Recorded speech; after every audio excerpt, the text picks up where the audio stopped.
and welcome to episode 272 of Checkpoint Chat. My name is Alessandro Barbosa. I'm joined by Matthew Figueroa. The fact that we made it this far. Wow. Yeah. So let's just come out and say apologies for the huge delay between this episode and the last episode. It is not our fault, however. We are at the mercy of so many different things. Internet, ISPs. Mostly technology, yeah. Mostly technology, other times just life things. Just life things. I mean, yeah. We tried to record 3 weeks ago, and then we were both on, cool. My internet is just not having it. We joined Discord. You see me for a few minutes, and eventually you can't hear me. I can hear you. It's hilarious because you're like, oh no, Matty, where did you go? And then I'm like, can you hear me? And you just can't hear me. And I spent 3 minutes talking. Like you can hear me the whole time, but I can't hear shit. It's just so weird, like how you can get my audio, but no audio is being sent back to me. Yeah, then reboot my router, same thing. Like, you know what, we're just going to call it, there's something wrong with my internet. And at that stage, I knew there's something wrong with my internet. It had been coming on for a couple of weeks. So since straight after that week, I was like, cool, phoned up my ISP. They came through, they replaced my router. They're like, yeah, there's a problem replacing the router. Cool. Following week, you have live stuff happening. We can't record. Yeah. Then this weekend, so today's Sunday. Yesterday we get on, me with my brand new router. Internet's been actually fine until maybe a few days before we record. I'm like, starting to see some similar problems here. Okay. Starting to get that fear I don't know again. why. Brand new router, Virgin, like nothing's wrong on our side. Although I don't know, I've done tests where it's like there's problems in your area. Cool, whatever. Get on yesterday, same thing. It's like we talk for a few minutes and then quietly I disappear and you just talk to no one. You're like, Matty, where did you go? I'm like, I can hear you. Oh my gosh. So I don't know. Today my internet's fine. I phoned them yesterday. They touch all the wood. They did some resets. My whole desk is wood. I'm just trying to figure out, like, maybe it's something on my side that's causing the issue. So I don't know, because I think it's a DHCP thing. So I'm like, I don't know, networking stuff. I'm like, maybe there's problems with my PC getting an IP address and then all the routers being stupid, or there's something wrong with my general network. I don't know. It's working now.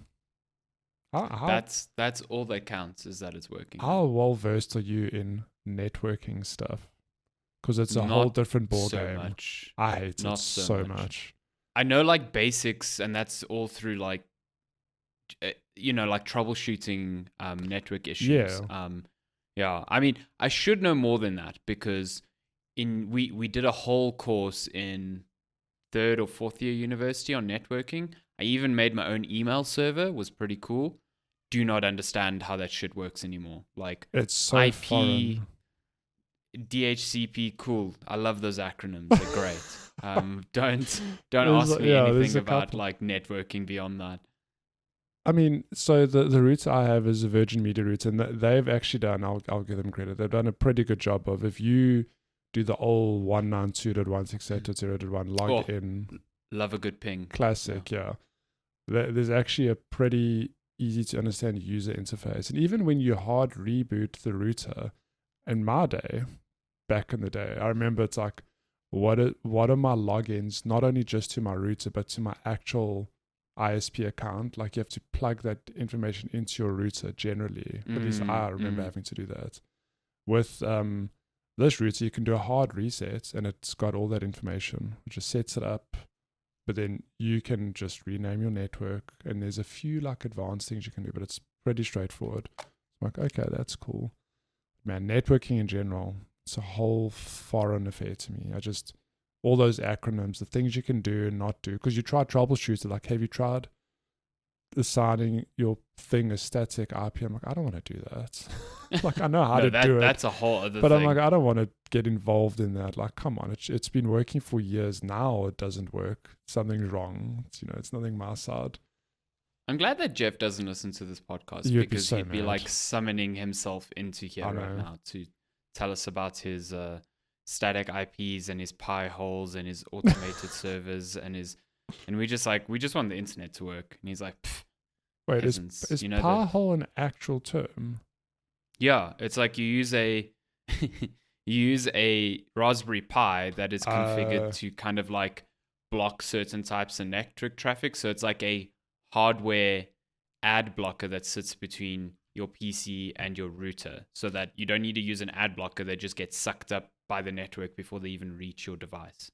And that's called a Pi hole, because it's like a black hole. It's a Raspberry Pi. Yeah, but also we all just Pi want hole. Jeff to shut his Pi hole. You said it, not me. Not me. Jeff is a walking fountain of knowing everything, though. It's true. It's true. Who needs ChatGPT when you've got Jeff GPT? Jeff Chat. Never mind. Jeff Just continue.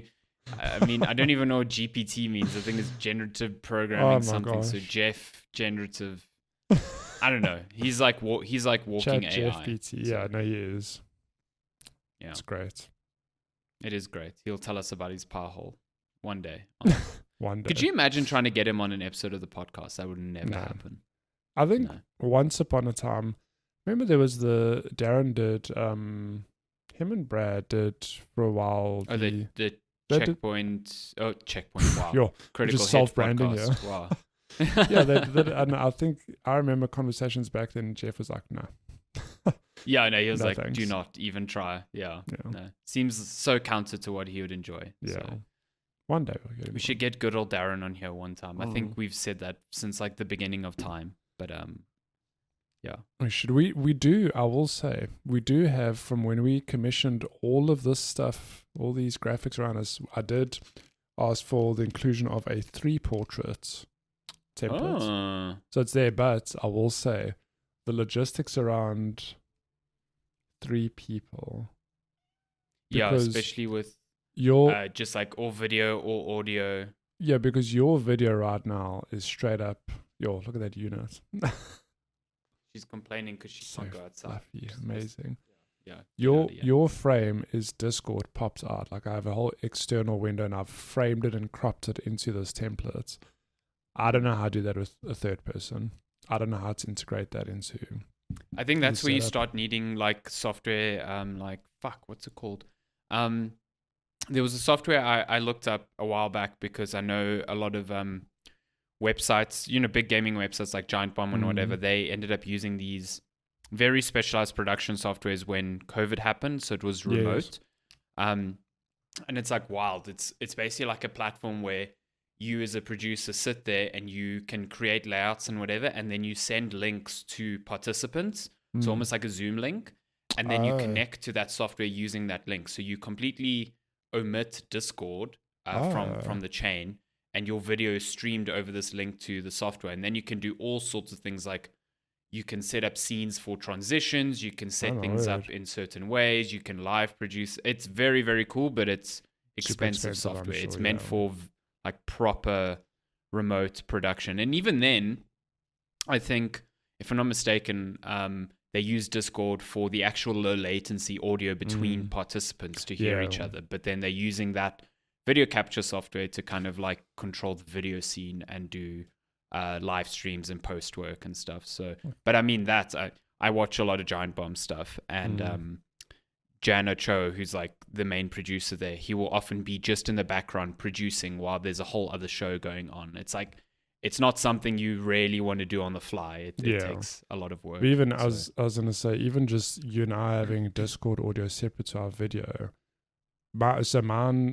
When I export and create the video for YouTube and Spotify, whatever, my audio is fine because I am the source of my recording, if that makes sense. Like I'm doing the Discord, blah, blah, blah. Yours, for some reason, I always have to sync it up.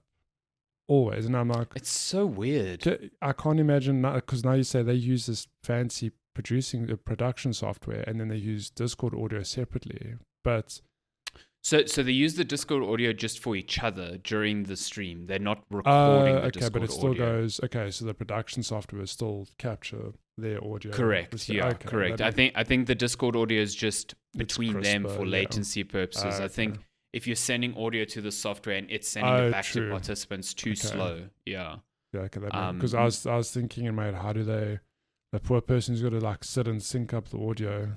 Well, they still do the yield faithful. Everyone's recording on Audacity locally, so even at the high end level, there, everyone's still doing that. And someone on the other end is stitching that all together. I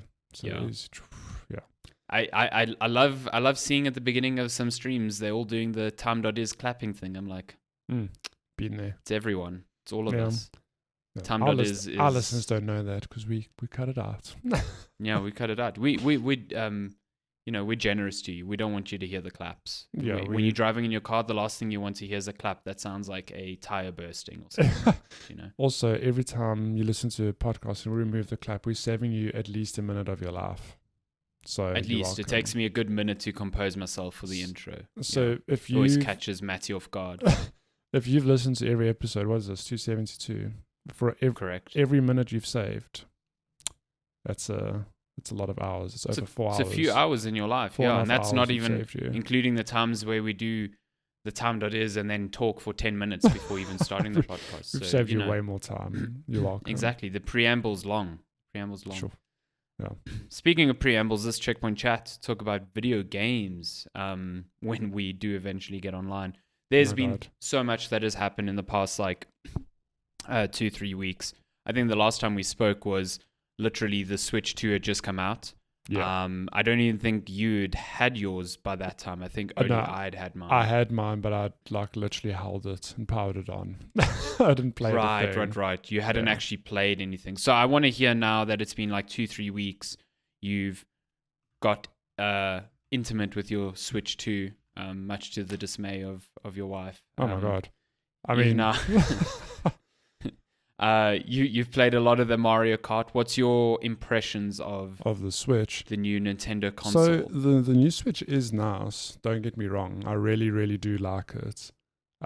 It's just it's a normal thing for a new console. I feel like there's just a lack of software because I've played Mario Kart and I've enjoyed Mario Kart, but now I'm like, I want something else to play. I need another thing to play, and we'll talk about Mario Kart in a second. But Mario Kart's not it's not a Breath of the Wild. It's not a Mario Odyssey. It's it's a fun game to hop into, but there's no sort of beginning and end. There's no, I don't want to say incentive for me to play because that doesn't make sense. But you know what I mean? It's Mario Kart is just Mario Kart. It's a racing game. It's not a story game. It's not a big adventure. There's cups and whatever, and it's that's cool. And I think it's a great game. It works on the Switch. I mean, the Switch itself, I think it runs really well. But I'd expect that, given that it's 8 years newer than the old Switch. So I appreciate the under the hood upgrades, and even just the unit itself, while it's big, I find it very comfortable to hold. I've used it in I predominantly use my Switch in bed, not docked. It's a sort of thing I'll climb to bed, play a couple hours, and while it's a little bit heavier, I haven't really struggled with it. It's very weird having such a big unit and thinking oh my God, this could kill me if I dropped it on my face. But holding it's fine. It's heavy, but it's not, I'm not getting wrist pain, for lack of a better description, I do think its ergonomics are still not fantastic. I think that's just because it's thin. Yeah, you've always said the Steam Deck probably has the best ergonomics. It's just, even though it's a big unit, it's comfortable to hold. It's the thing. It's you've got the new Asus Xbox One coming out, and the grips on that thing are more controller and I think it's literally just that. It's not the fact that it's bulkier. It's just there's space for you to curl your hands around. Whereas the Switch is more of a vice grip. I think they have just gone for portability, because it's a big unit, but I mean it's thin. You could slide it into thin, if you're traveling, you've got a laptop bag. It's very easy to just pop in your laptop bag, which is impressive, like you said, given the upgrade in terms of processing power, that they kept it that thin. It is cool. I just think I'm going to immediately buy a case or cover that has something a bit more ergonomic to grab onto, which is fine. Which is also fine. I think I was going to say, I completely lost my train of thought. We were talking about how thin it is. It's great. But in terms of I know there's this discourse around the screen, and I know you're affected by what is like blur. It's just the response time. It makes everything look a bit blurry. Yeah. So I don't know. Maybe it needs to be pointed out to me for me to see it. But at this stage, I'm like, I don't see it, and that's better that way, I guess. That I don't see. It is. Do not go looking for it, because I think once you see it, it's very difficult to like. So let me explain that it's not necessarily not all games. I find it happening in all games. I think if you really want to go hunting for it, just go onto the console's like home screen, where you have the tiles for your different games, and just like scroll all the way to the right and scroll all the way to the left. Just like watch that motion, and you will definitely see like pretty significant blur as it's like switching between each of the tiles. Okay.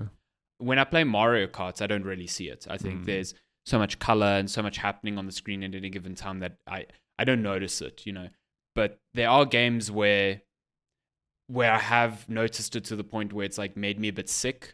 So I don't know if I mentioned on the last episode, you might have just touched it.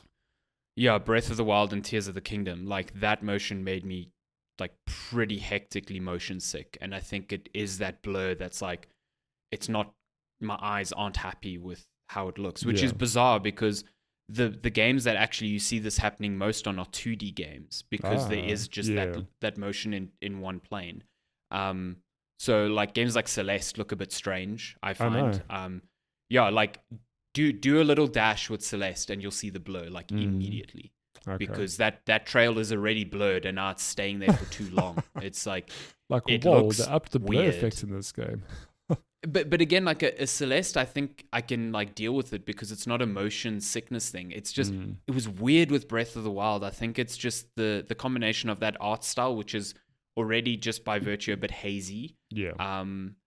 And I mean, I was just rotating my camera and I was like, no, can't play this. Weird, which is really fucking annoying. And like, there's been lots of tests by hardware people since then, because I honestly genuinely thought I had a broken unit. I thought something's wrong with the screen.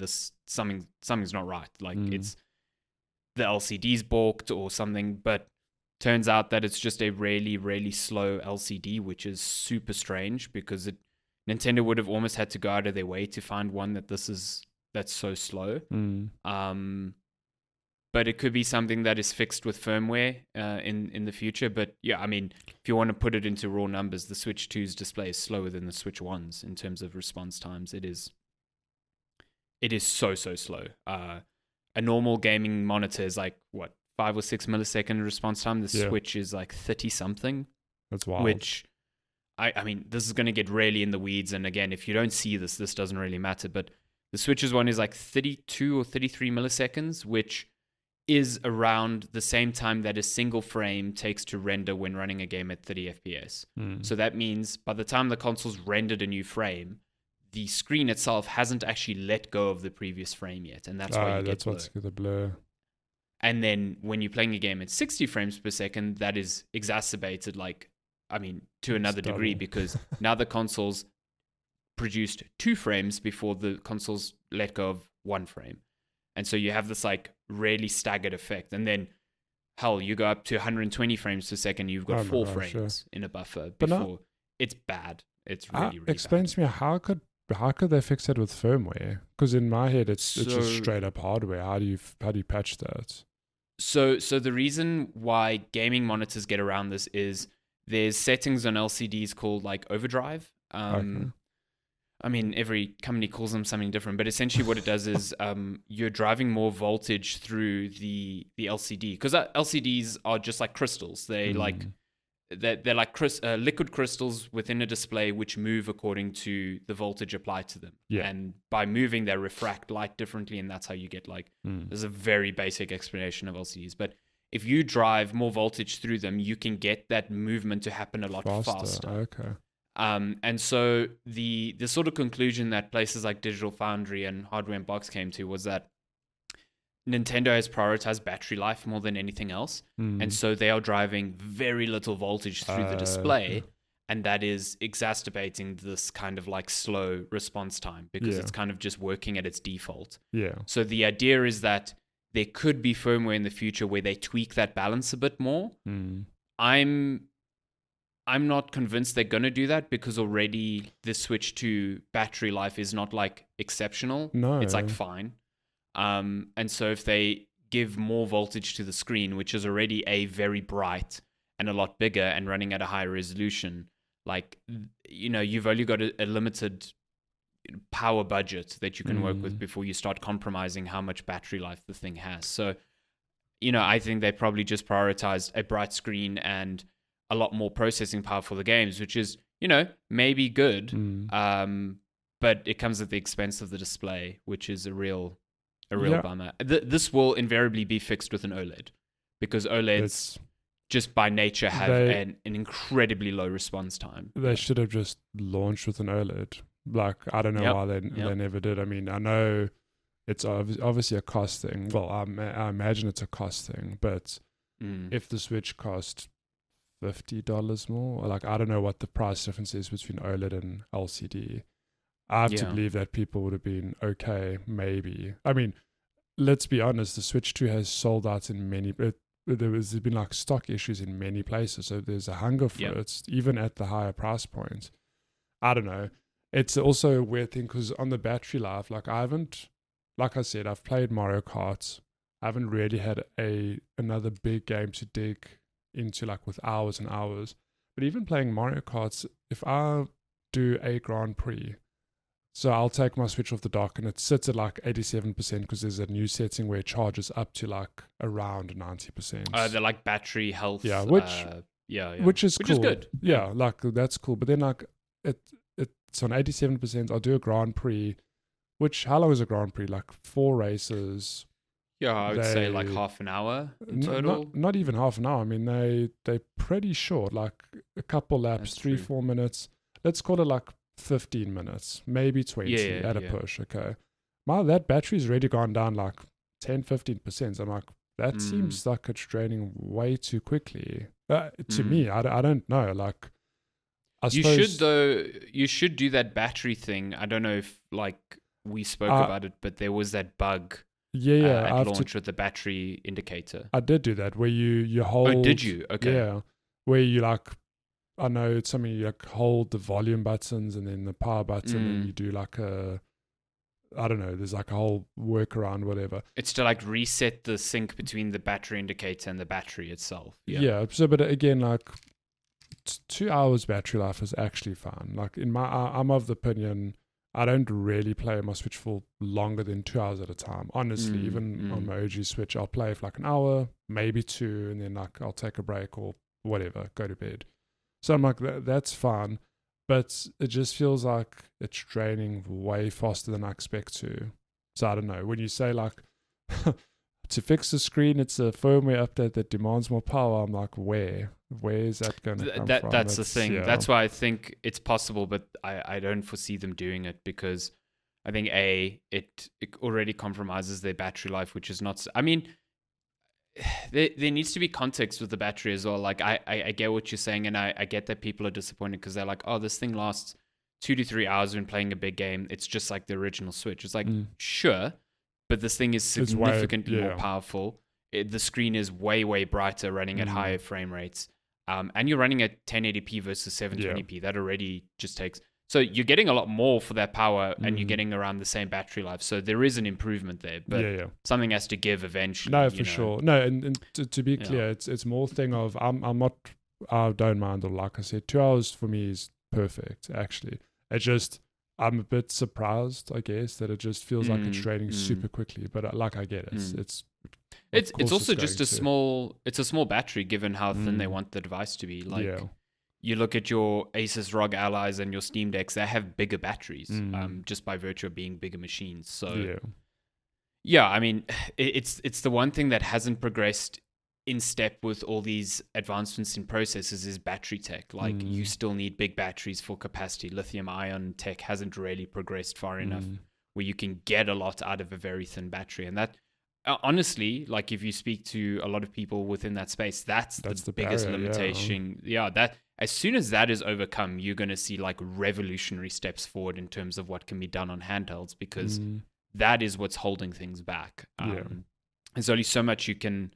I mean, you can take these like chips and dial them up to like 11 if you have more power to give them. Yeah. And I think you could get like desktop powered phones. Oh yeah. You know, if you had bigger batteries. You just have to look at Apple's like silicon, like their M chips that they put in both a MacBook Pro and an iPad. The thing is, on the iPad, it's dialed all the way down because it needs to, for heat and for battery purposes. But you give that thing a battery on par with a laptop, and suddenly you've got something in a much smaller form factor that can perform just like a MacBook. Yeah. Put that into a gaming device, or apply those same principles, and you've got probably console level quality on a handheld. Just the problem is, you put that with a battery now, and it will last like 10 minutes. So, yeah. It's all that balance, and I think that's when Nintendo's just like decided this is what's important, this is not important. And like you said, you don't see the issue with the display. I do. How many people are going to be okay with that display? Probably the majority.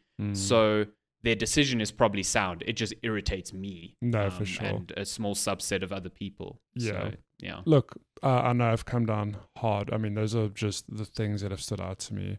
But the actual experience of playing a Switch 2 is great. Like, I've enjoyed my time with Mario Kart, and that's to me like a good indication of cool. Nintendo and all these other publishers have a lot more power at their disposal.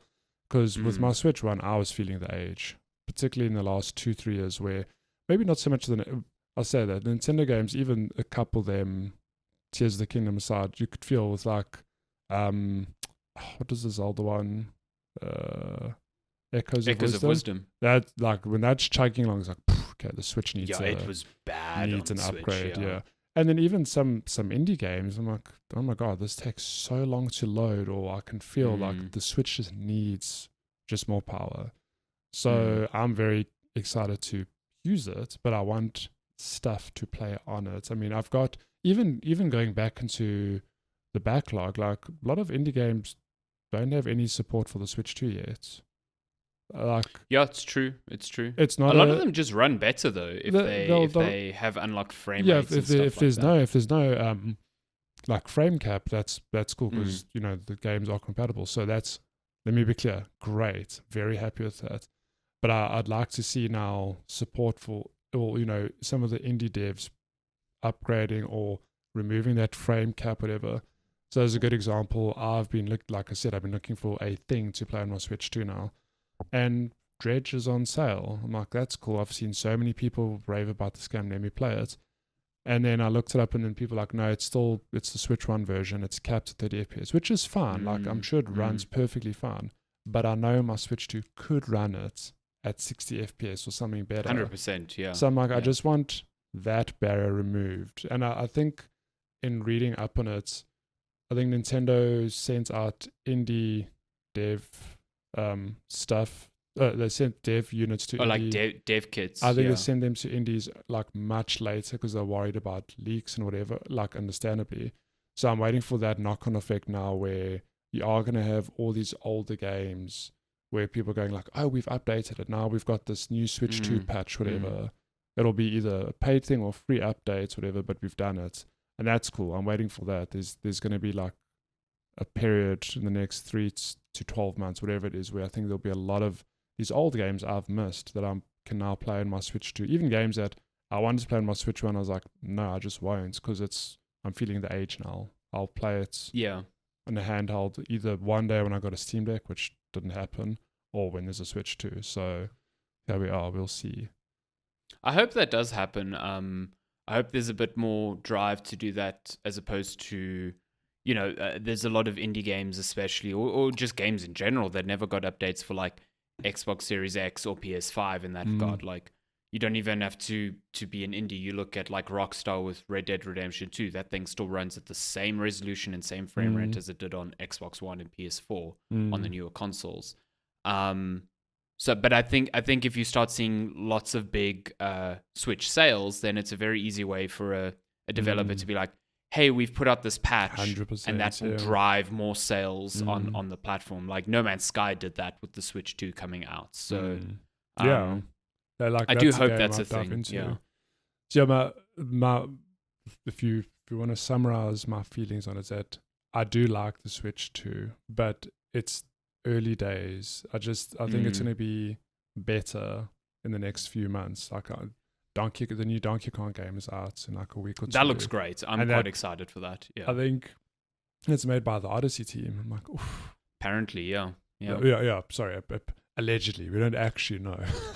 Yeah. There's a lot of weird, like, crosstalk around that. It's like, yes, it's the Mario Odyssey team, but also it's like not the entire team or some stuff. I don't know. It's a very confusing.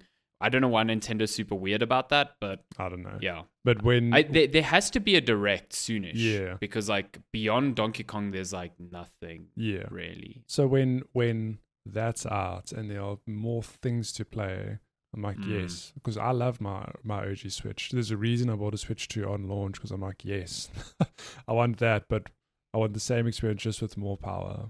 And that's basically what it is. Have you picked up your old Switch since getting the new one? Just like out of curiosity. Yeah, it just feels a lot smaller now. How much more like toy-like and old does it feel as well? Like the Switch 2 feels so much more refined in terms of like hardware. It does. Find in the OG Switch. But it's funny how that happens with just hardware in general. I mean, have you ever held the OG PS3 controller before it had DualShock? That feels like a toy. It felt like air. Yeah, I was like, this was the norm. Like, this is weird. And it often happens, you'll look back at older technology and be like, no, not in a bad way, but you're like, damn, like that's a product of it. Yeah, it just doesn't feel as refined. And I think like the OG Switch, it was something that wasn't cobbled together. That's a very bad way to look at it. But like, it was we are retrofitting some of these things to work as this like devices, this like new idea hybrid, and they've just had 8 years to think about how this thing actually should come together. And I think the Switch 2, from a hardware perspective, it feels way more premium. It clicks together way better. It just feels very put up compared to the OG Switch. Like I had no issues with my OLED, but as soon as I picked it up after having the Switch 2, I was like, oh God, there's a gulf of quality between these two. Even, like you said, they've had 8 years to figure things out. The fact that the Joy-Cons now come out to the side, yes. Yeah. What a game changer. I mean, those Joy-Cons are great. They really are good. It's such a simple, small thing, because like even with the original Switch, just if it's docked and you want to take your Joy-Cons out to sit and play, it's like, oh, but like I lift the Switch, I've got to like hold it down, and then you don't have to do that now. You just like, just to the side. It just works. Yeah. And it is as seamless as it seems in the videos. It's not like clunky or... And then clicking them back in, you thought the little Switch couldn't get any more satisfying. You haven't lived till the Switch 2 Joy-Con like magnetically snaps into place. And I think there was so much fear at launch about the little tabs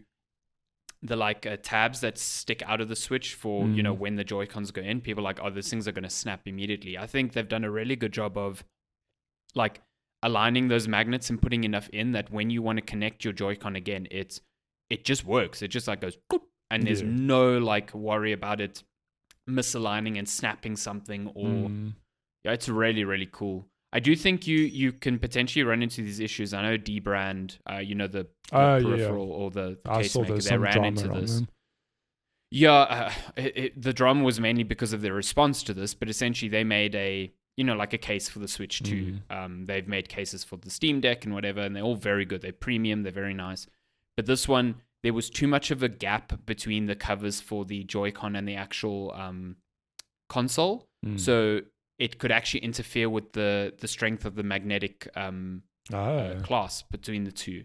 So some people were finding if they picked up their Switch with just, only holding one Joy-Con, the weight would actually detach the magnet and it would fall out.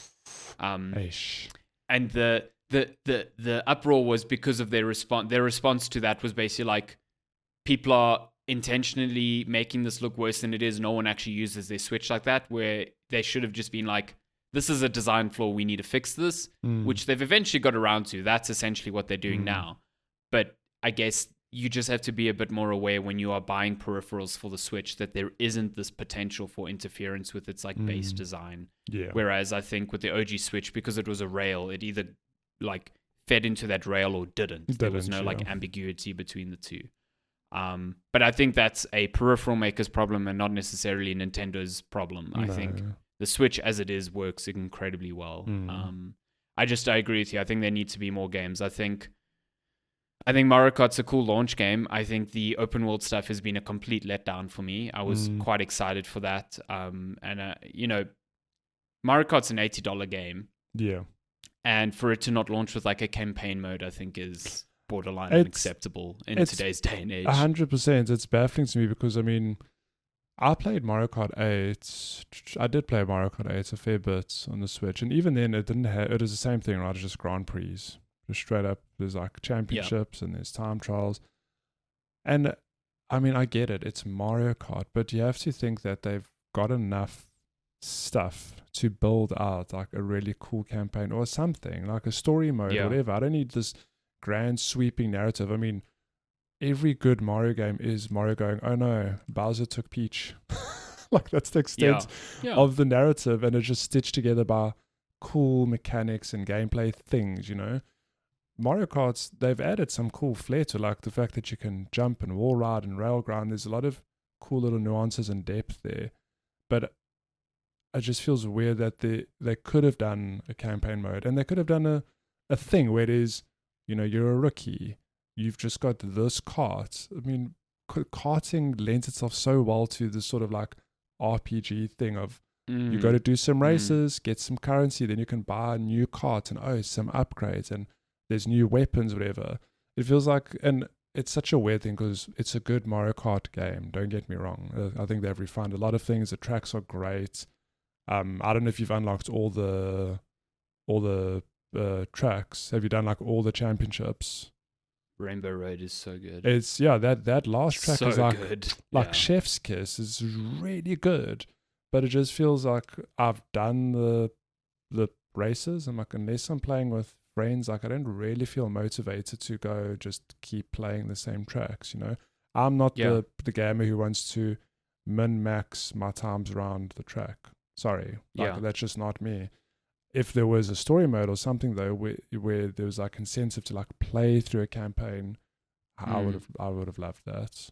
Should they have done that? I fully agree. They don't owe it to us, no, but come on, it would have been really. No, I feel like Nintendo, they brought this on themselves when they were like, this is our first $80 game, and we think it justifies the $80 because of, you know, how big this game is and how big of an improvement. And yeah, sure, like it is a big game. I think there are cool new modes. That knockout mode is really cool. And the inclusion of the open world isn't a small thing. You know, it's a big thing for the series. I just think, you know, people disagree with me here, but I think that open world is just barren and boring. I know it's the idea of like you need to go and find your own fun there, and there's puzzles to solve there and small little neat things to find, but it feels so unstructured in that way.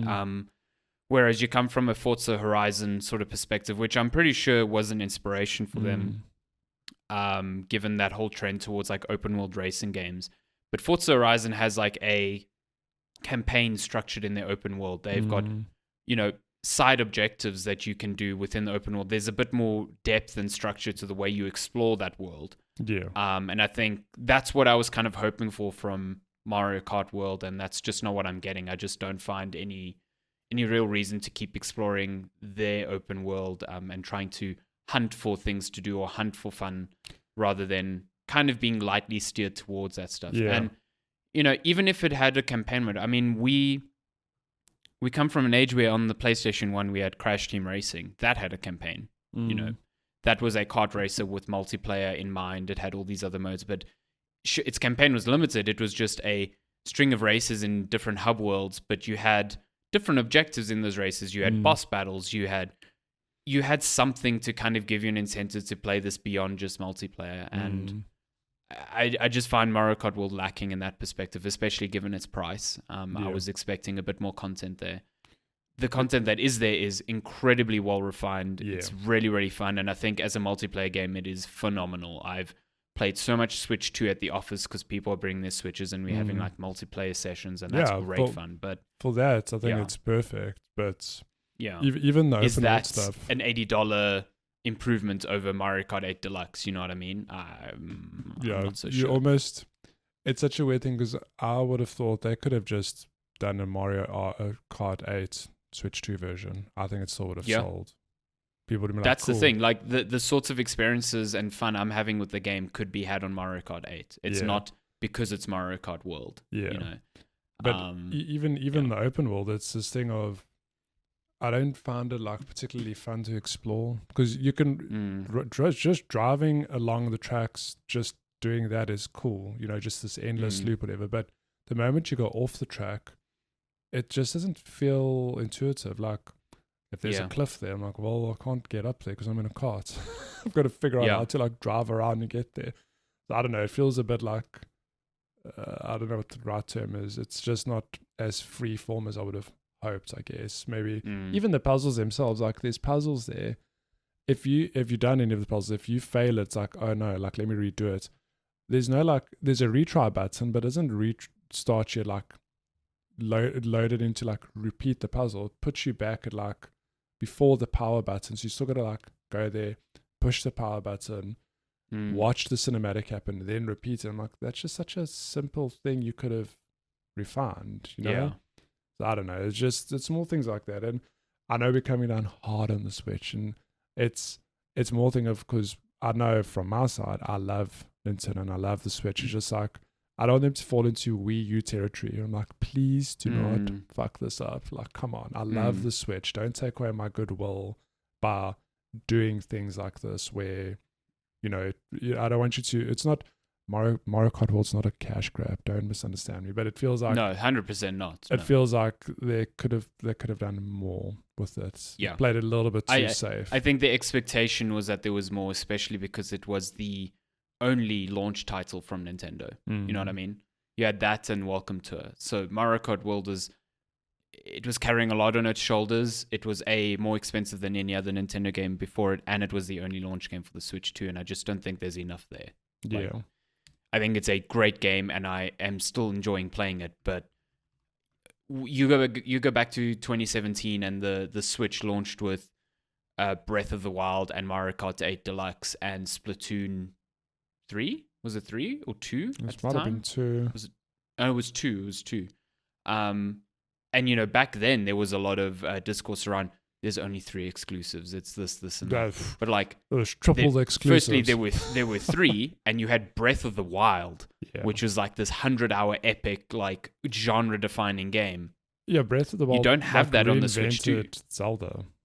Yeah, Mario Kart World 100%. Is not reinventing Mario Kart 8. And that's not to say Mario Kart World is not selling well. It's selling exceptionally well, but you can already, I don't think it's just us, but you can already tell there's people going, okay, where is more? You know, where is the next? Why did I buy a Switch 2 if there's only... I've had friends ask me, it's like, should I buy a Switch 2? And I'm like, it's a cool console. You should probably wait. Wait till the end of the year. You know, I was actually just speaking to a friend about it earlier now because he's got an OLED Switch, and he's like, is it a big jump forward? I'm like, yes. Like, processing wise, massive, this and that. Your games run better. And he's like, okay, but I'm pretty happy with how my games run. Are there new games? I'm like, there's Mario Kart. And that's the truth of it. Like, there's just Mario Kart. So it's a really, really good console. And I think I'm going to be playing a lot of Switch 2 in the future. I just think right now there needs to be more of a hook for me personally. And I'm sure that's going to come. It'll come. I mean, I think beyond Donkey Kong, there will be other exclusives, 100%. 100%. Yeah. And like I said, I mean, we've got Donkey Kong, you've got Metroid Prime 4 later this year, which is also on the OG Switch, but I would be shocked if we don't get another Direct by August, which kind of fleshes out the rest of the year for the Switch 2. It would be baffling to me if they have nothing big and marquee for the rest of the year. But you know Nintendo, they will drop like a trailer for a new game and it'll be out in 3-4 months from now. That's just how they operate. So when they announce Silk Song for the Switch 2, I'm there. That's where I'm playing it. Fuck, we can only dream. Yeah, we can only dream. The 2025 dream is still alive. Yeah, my God. Cool. So that's Switch 2. Since then, lots of other games have been coming out. The biggest one, I think, being Death Stranding 2. Mm-hmm. What's the subtitle? On the beach? On the beach. At the beach. On the beach. On the beach. What a beach. Son of a beach.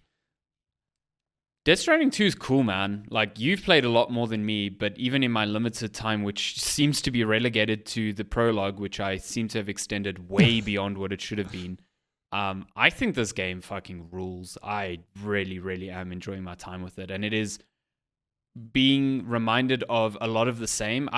It's weird. Death Stranding, the first one came out, 2019, 2020? It doesn't feel that long ago, and yet when I'm playing this game, I'm being reminded of, oh, right, this was a mechanic. This was a thing. This is how this game worked. And it just feels odd. I've never played a sequel where I'm being surprised by the things that I had played before, but this just feels like a lot more of that, but refined to another level. It's really, really good. Yeah. Let's be honest. Death Stranding 1, I've always said, it's a game I think everyone should play. But I cannot recommend they play it because I know what a pain that game can be to play. Because even when it came out, it was this baffling thing of what the hell is Kojima doing? This guy's got us delivering packages, whatever. But by the time you get to the end of the game and you see how, he spoke about it's the first Strand game. Like, Kojima, what does that even mean, bro? Like, yeah, what the fuck are you talking what about? What is going on? But when you play Death Stranding in the original and you go, oh, I'm playing in this world where other players can impact it in subtle ways by like building equipment and like leaving stuff, and their world sort of bleeds into mine, and I'm playing in this big like online world in a very different kind of way. So by the end of the game, I was like, okay, I see what he was doing here, and it's really cool. Actually, I love how the game came together. Love the story, even though the story is wild, whatever. Coming to Death Stranding 2... absolutely nonsense. It's nonsense. Absolute nonsense. Coming to Death Stranding 2, you think, well, I enjoyed Death Stranding 1, don't get me wrong, but like a sequel, really? Like, am I going to be doing more stuff? What are you watching? What's happening? No, I'm sorry. I'm just watching your footage. This is hold up. Is this Mexico or Australia? I'm pretty sure this is Australia. Okay, because I was like, I've never been attacked by a swarm of spiders yet, and now I don't know if I ever want to play this game again. Oh, no, don't you worry. Those enemies are so far and few between, and you can run past them. I just don't like spiders, and there was a lot of spiders attacking Sam there, and it... Okay. So going into the sequel, it is a thing of, okay, what is Kojima going to do here, And weirdly, he hasn't changed too much, actually. I feel like the game structurally is very similar to the first one in terms of how you unlock stuff. You start with nothing. You're literally carrying packages on your back, okay? But as you progress through the game, you start unlocking things that make your job a little bit easier, while the challenges in front of you also get progressively harder, if that makes sense. But it feels like there's been a lot more streamlining. And even in terms of cinematics, I feel like I've been saying to everyone, like, I'm loving Death Stranding 2. I'm still waiting for my 3-hour cinematic, because that's what Kojima does in all of his games. You're going to start up a game and you're going to watch like a 2-hour movie before you even hold a controller. I mean, before you even play. That hasn't happened. There's cinematics, but they're so like digestible and small scale, and I wonder if that's going to be it for the whole game. But I'm 30 plus hours in now. About my PlayStation says I'm 50%, 52% of the way through the game, and I'm having such a good time. And I think it might also come from, there's a familiarity. When we were playing the first Death Stranding, we had no idea what to expect. Whereas going to this, like, oh, cool, like I've got to sort out my cargo, I've got to like balance, got to plan my routes, whatever. So I don't know, it feels like I'd be interested to know the opinion of someone who never played the first one who's playing this. What do they feel? Are they enjoying it? Yeah, that's an interesting question, because I think I think a big strength of this game is that it opens a lot better. I think the first game, I've said this before, but the first game, about 6 to 8 hours in, I was convinced that Kojima had just taken the piss. And I was like, what the fuck is this game? Like, this is just so boring, so slow, so cumbersome to play, whatever. And I'm the same as you. By the time I got to the end, I was like, this is one of the best games I played that year. It's just phenomenal. And I think Death Stranding 2 does a much better job of front-loading what is good about the game and getting you into the action, quote-unquote, a lot quicker. But I think that does come with the assumption that you've played this before.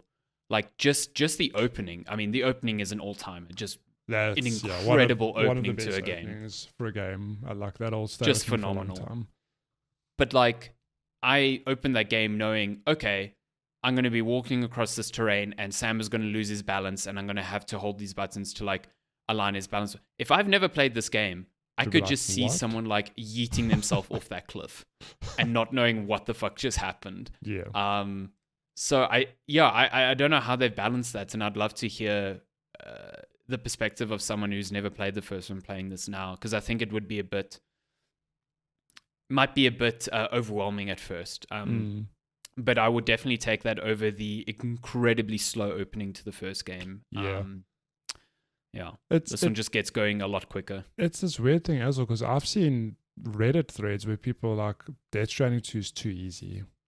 Like, I missed the challenge of the first game. And then I've seen a lot of comments, and I agree with them, people going like, no, you just know how to play Death Stranding now. Like I agree. It's the same thing with From Software and Dark Souls games, where people play newer games go like, it feels a bit easier, or like it's so much harder. It's like, well, yeah, they can't just keep making the same game, because you've skilled up. If you've played the older games, you know how, you can do the dance, you understand the language of the game.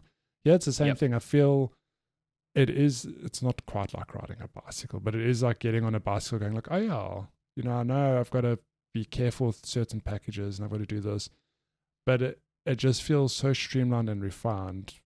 And I don't know what it is. There's something so cathartic about this game, where even just yesterday, I was just chilling on the couch and playing, and Lenska's like, what is going on? Because there's scenes and things that happen in this game, you're like, what is actually going on? But they just fit in the context of, we know Kojima does like weird shit sometimes. And I just took something like, this game's all about the vibes. Like, honestly, it's just 100%. There's no other way to explain, like, what other game will you play where you're just walking with packages on your back, and you'll find like a structure some other player put up to recharge your batteries, and you stand next to it and there's music playing. Because I don't think you're far in the game yet, but you can later at a stage upgrade your structures to play songs you've unlocked. So it's the funniest thing. That's so cool. You'll be walking like, oh cool, there's a battery station. I'll go like charge my batteries, and then raindrops keep falling on my head, starts playing, and you're like, what? Oh my god. Incredible. Lenska's like in the bathroom yesterday. She's like, what are you watching? I'm like, no, I'm playing Death Stranding. I've always like judged a game like on how cinematic it is off the same thing. Like Shani will be coming into the lounge from the room and be like, what are you watching? And I'll be like, no, I'm playing a game. She's like, what?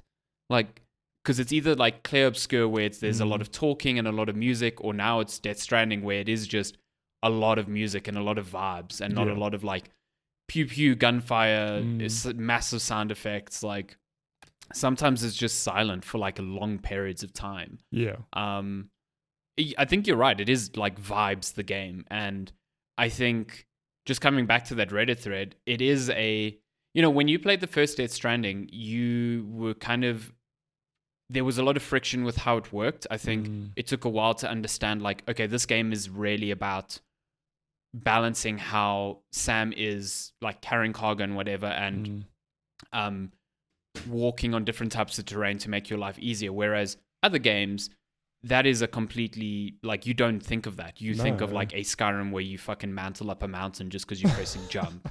The terrain has no effect on how you move around that world. And I think that takes a lot of time to kind of wrap your head around and understand. And when you come into Death Stranding 2 with that understanding, yes, it feels easier because that friction is gone. Like, you are not relearning that for the first time. Yes. And I think that can be interpreted as, oh, it's easy. It's like, no, you just understand the game, like you were saying. You just understand what it's about, you know? I honestly, I'm pretty sure people coming to it for the first time will feel that friction and be like, this is fucking weird, you know? Yeah, I'd be very interested to know, honestly, people who've never played the first game, if they just come in, like, what would their opinion be?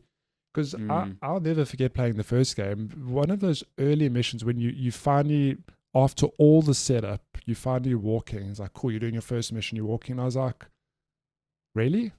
Like, yeah. Am I just carrying this package from here to there? And it's like this slow walking thing. It's like, oh, don't trip, don't fall over.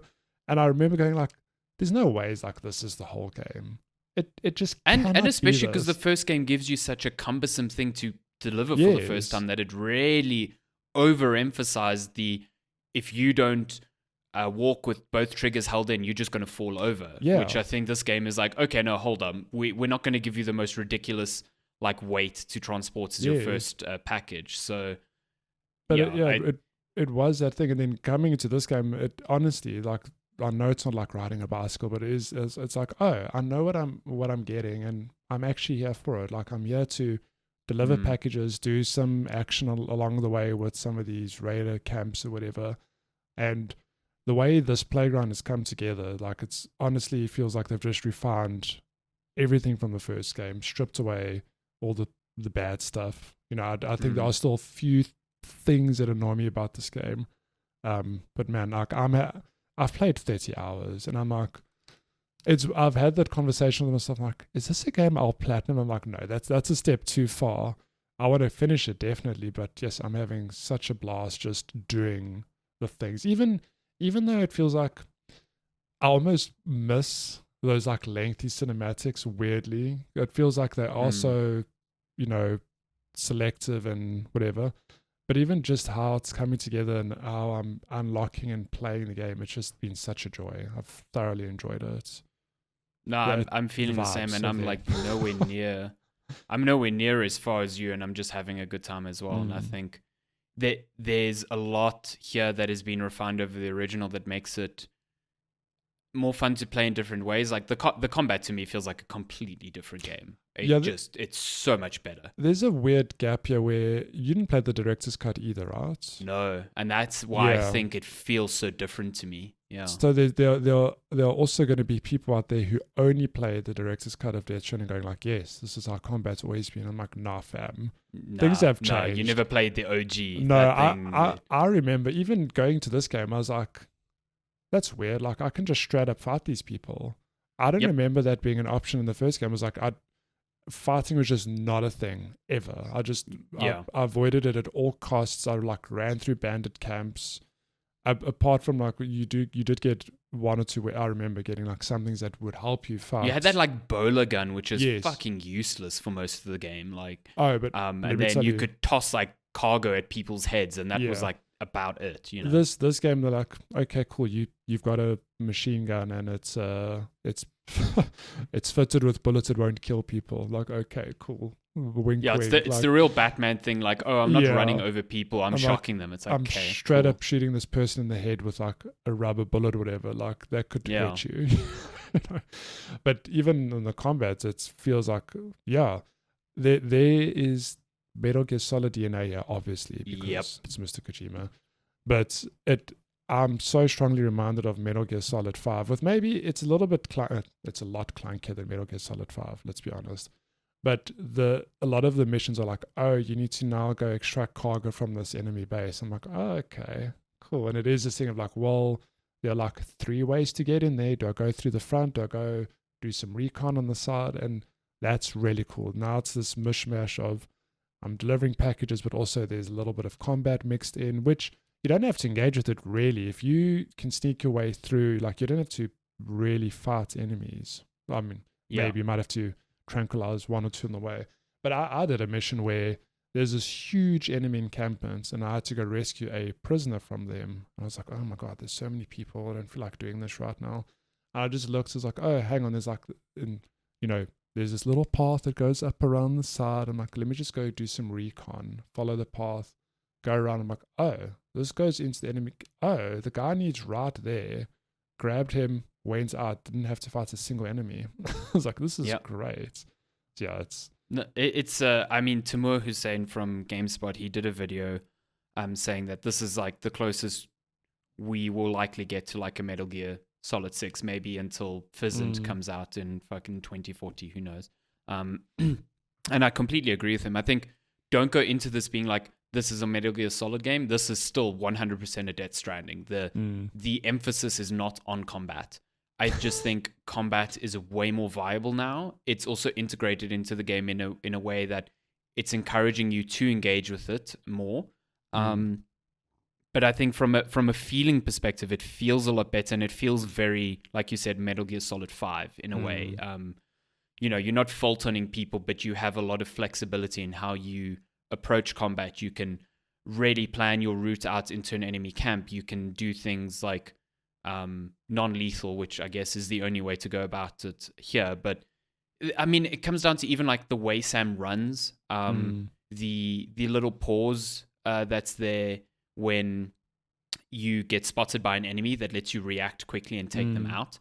That's all very Metal Gear Solid 5 to me, and it just feels, it gives Death Stranding more depth in that department, whereas, you know, the first game, like you said, you were avoiding that stuff, and it made also things like boss battles feel really bad. I think that was a real low point in the first game, and so far in this one, it's vastly improved. It's like a different game to me, and yeah, maybe it's a lot of the learnings from the director's cut, but not having played that, this feels worlds apart and it's so much better as a result. And I think the other thing that this game does that I think no other game does at all, and I think that's what you were saying earlier about being a Strand game and what the hell does that mean, is just the integration of other people's journeys into yours. There's something special about this game where you come across a river and you're like, okay, cool, I'm going to put a ladder down, and you just like glance to the left or the right. You're like, oh no, wait, someone did that. Like there is a ladder here at the exact part that I want to get across. That someone's left, and I'm like, cool, I'm going to leave them a like and use their ladder. And, you know, by the same token, logging into the game and being told, oh, hundreds of players use this generator or this watchtower that you put down. It's so cool. There's like no other game I can think of that makes collaboration so, it feels so rewarding, but also so seamless, because I don't have to actually collaborate with other people. It's just like super naturalistic. Yeah. I mean, you saw the screenshot I sent in Discord. It's same thing. Like, I'm gonna cross the river. I'm like, oh man, I got to put hang on. There's a ladder there. Hold on, this ladder was put down by Darren. Which is so cool. And I was like, thanks, Darren. Thanks for the ladder.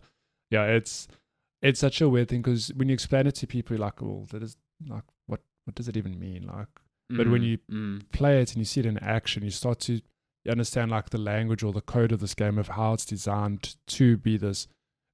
It's this weird thing, because Sam's like this lone dude. You like never see other people out in the wild really, other than enemies and maybe like the odd NPC.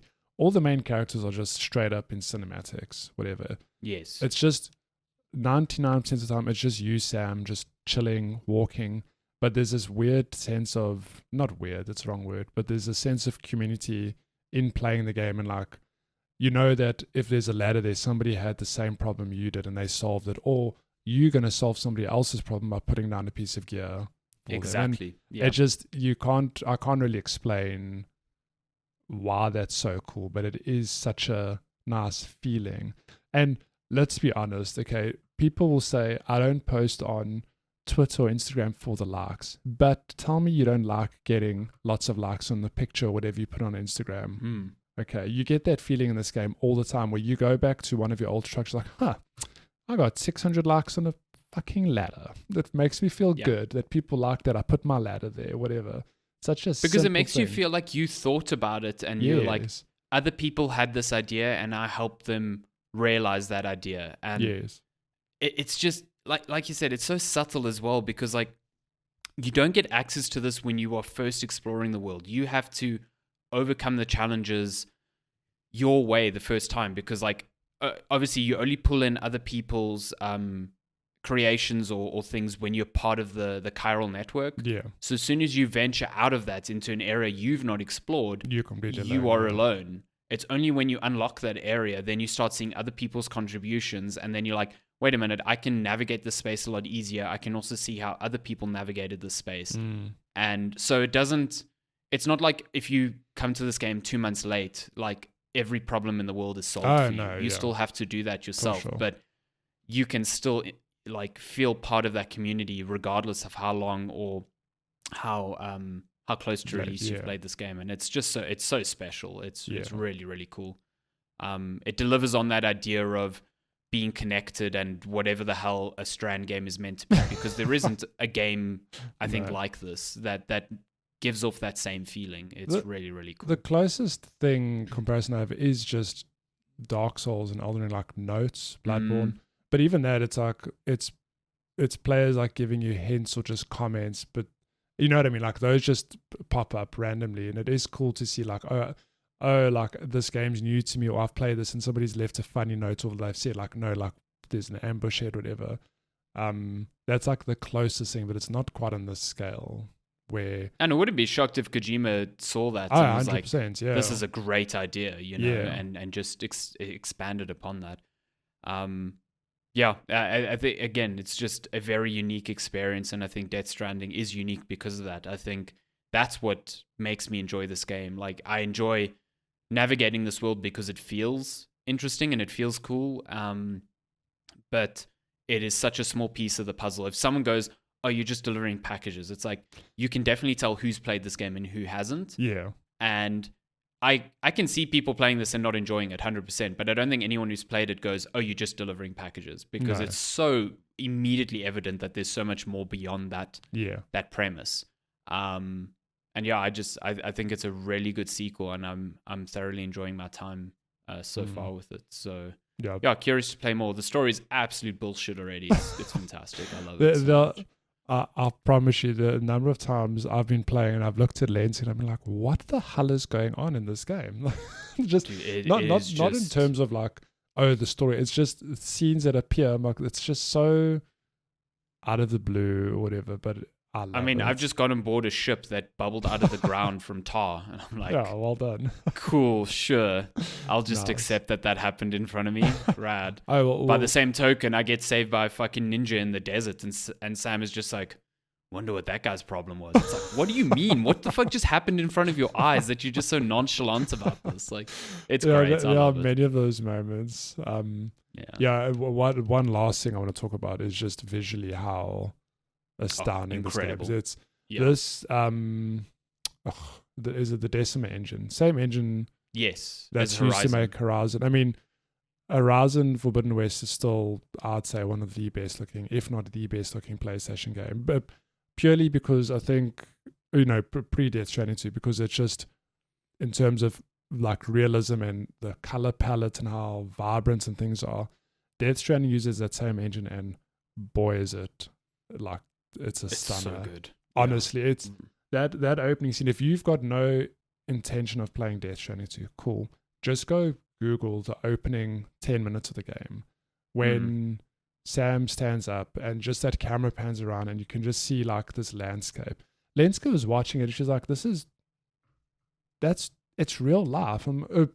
Sorry, before you see Sam, there's a whole lot of scenes. I'm like, no, that's in game. Like this is just footage in game. Yeah, the like panning of the environment. I was also like, is this a mix of live action or the game? Like, it looks insanely good. Yeah, and whenever she sees me playing, she's like, it's so lifelike, and it is. Yeah. It's one of those weird things. I'm sure we'll look back in 10 years and go like, oh, Death Stranding 2 wasn't a great looking game, whatever. Because go look at Death Stranding 1 now. I don't remember Death Stranding 1 being an ugly or bad looking game, but when you compare Death Stranding 2 to Death Stranding 1, you'll be floored by the jump visually. It's like 100%. Not that much time has passed, but just the level of detail in this game it's unreal. Honestly. No, it is seriously just an impressive looking game. And, you know, a lot of that, I mean, the opening is just astounding, and I think a lot of that can be attributed to there being very little gameplay in that opening. I think a lot of the environments don't hold up to that level of detail when you start really getting into the game. But I think even with that in mind, there isn't another game I've played yet that from a visual standpoint looks like this. it really does feel next gen in every sense of the word. And it does so while performing incredibly well. Like, we're both playing on base PlayStation PS5. 5s.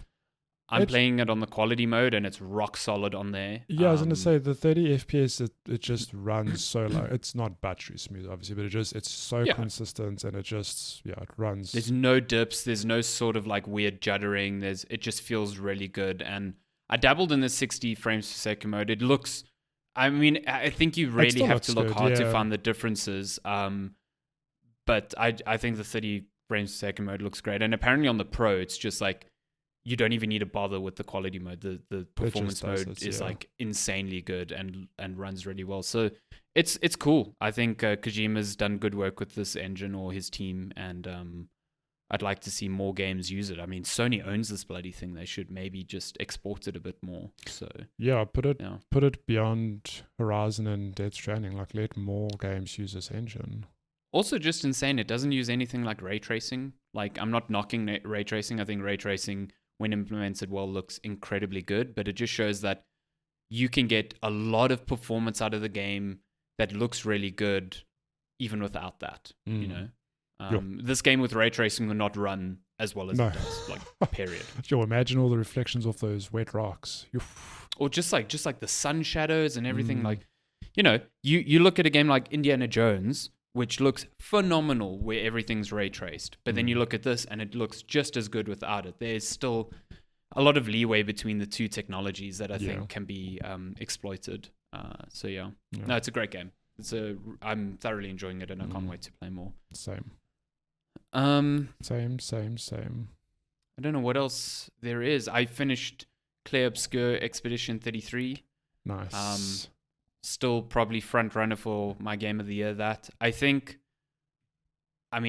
don't think Act 3 is that good. I think Act 1 and Act 2 are structured so beautifully well, they're paced really well, and then Act 3 is like, cool, here's the open world, go and do all sides activities, and when you feel ready, go and do the final boss. And I just thought that was such a strange change of tone and pace for, you know, what preceded it.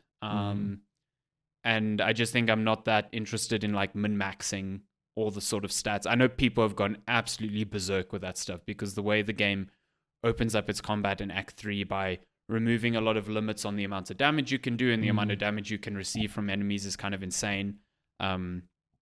It's not the thing that called to me with the game from the get-go. Like, for me, it was always the story and the inventiveness of the combat. So I didn't really spend a ton of time doing a lot of side stuff there, but I really enjoyed the ending. I think it's very poignant and interesting when it comes to like themes of dealing with grief and loss, and it's a very special game. I think it's a super good game. Yeah. But even just to talk about Act 3, now I'm there with you where, so I did pretty much everything in Act 3, but I had the same thoughts of like, I gotta go discover this stuff by myself now.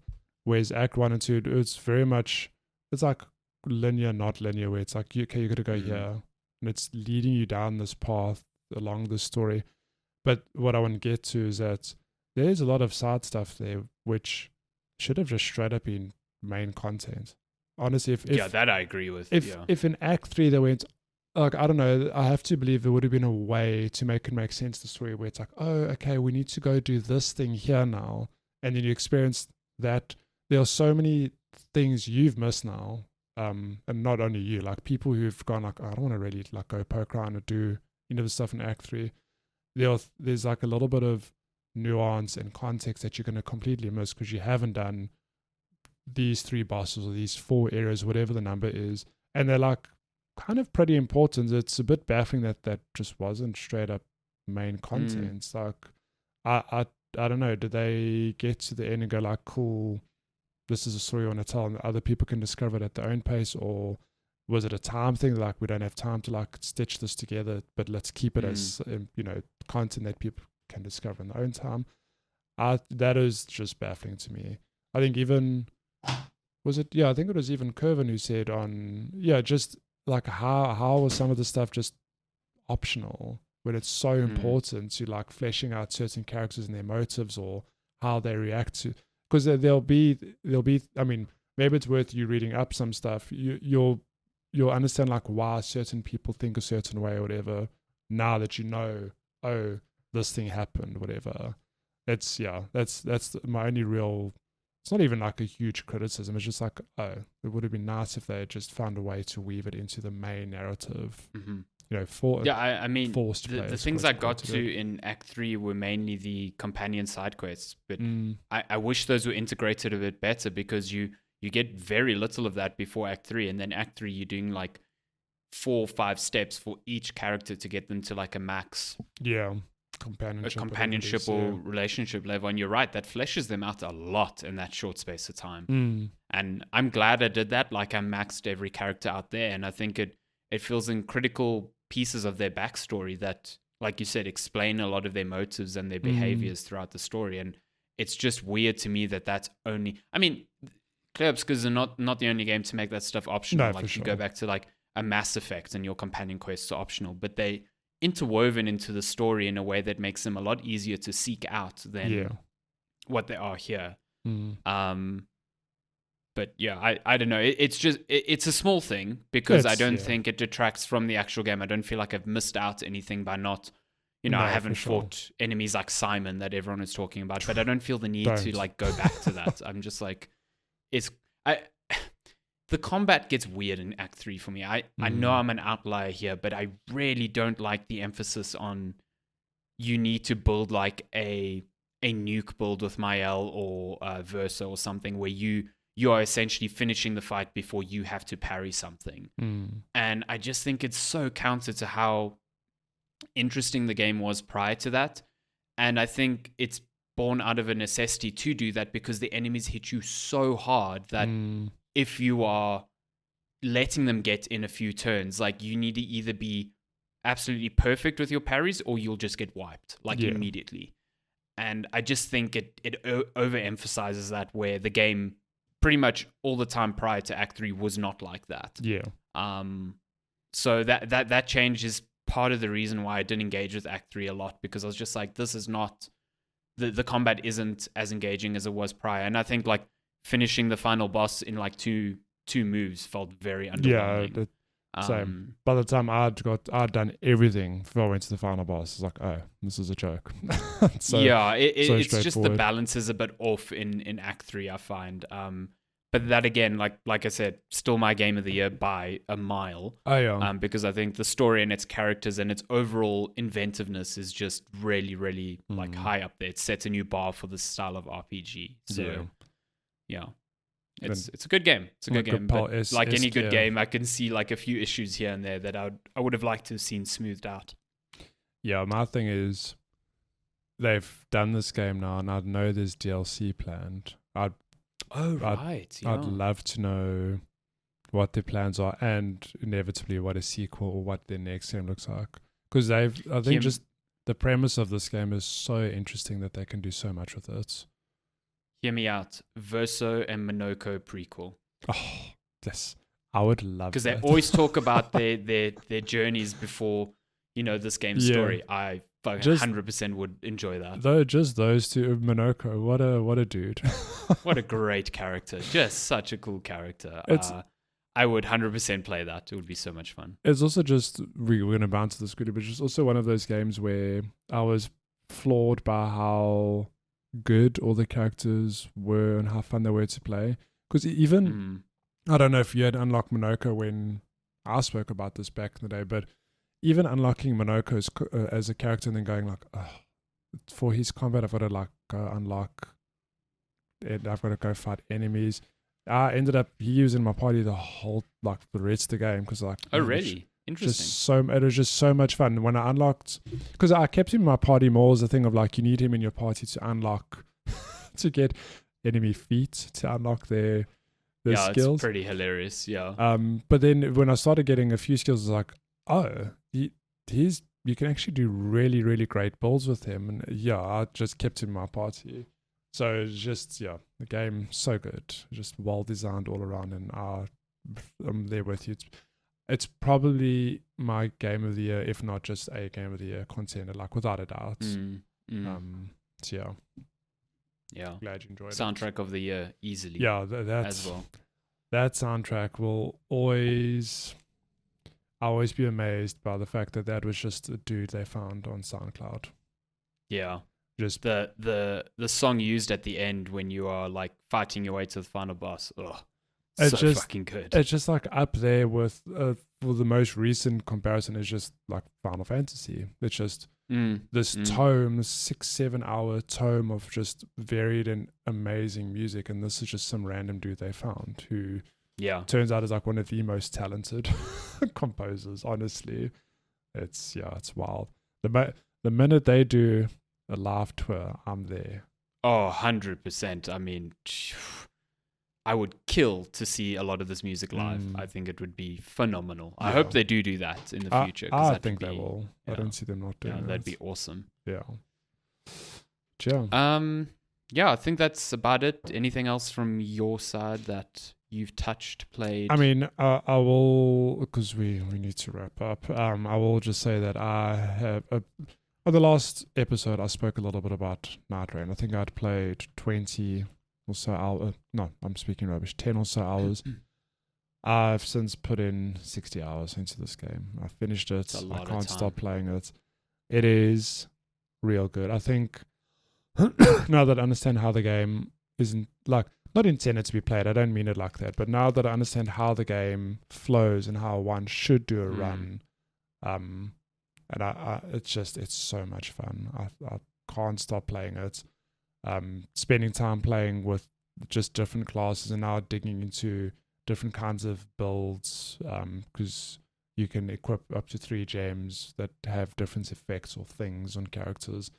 And it's just, if FromSoft plans on treating this like a Monster Hunter, which seems to be the case with them dropping a weekly boss, like a harder variant of an existing boss. Are they doing weekly bosses, really? No, so at this, so the main game's got 8 bosses, right? 8 or 9 bosses. So every week they've been dropping a harder version of one of those bosses. So we're only on like week 3. So I don't know what happens come week 9. Like, do they recycle them, or do they go like, cool, we've got new bosses, or like, I don't know what the plan is, but the fact that they're doing it kind of like a live service game, it just reminds you of Monster Hunter, where there's incentive to go back to do stuff.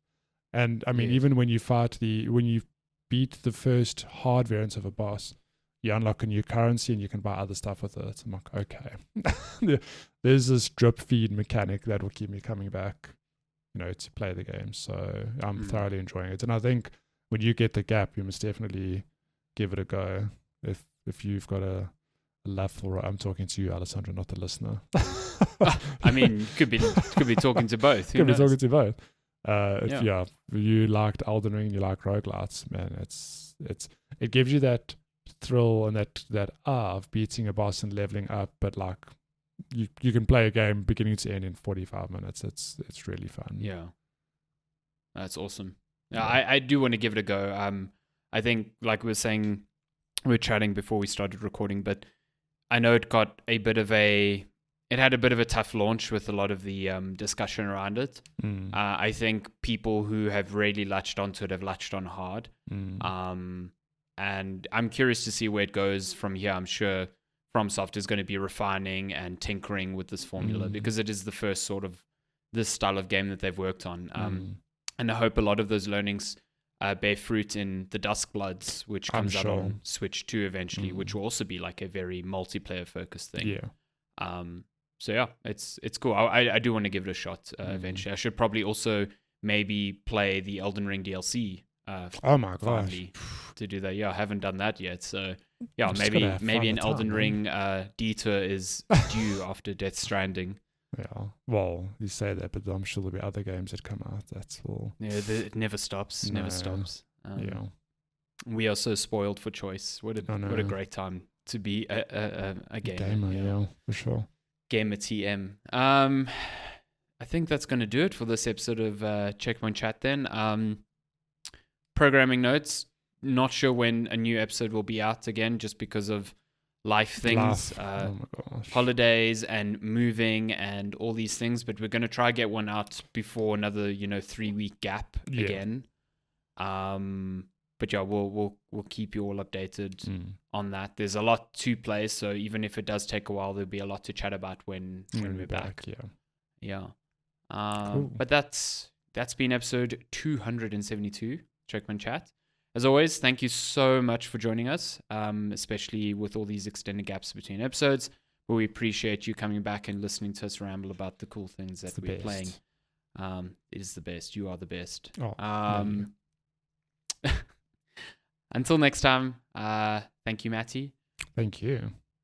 And we will see you next time. Stay safe. Goodbye. Goodbye.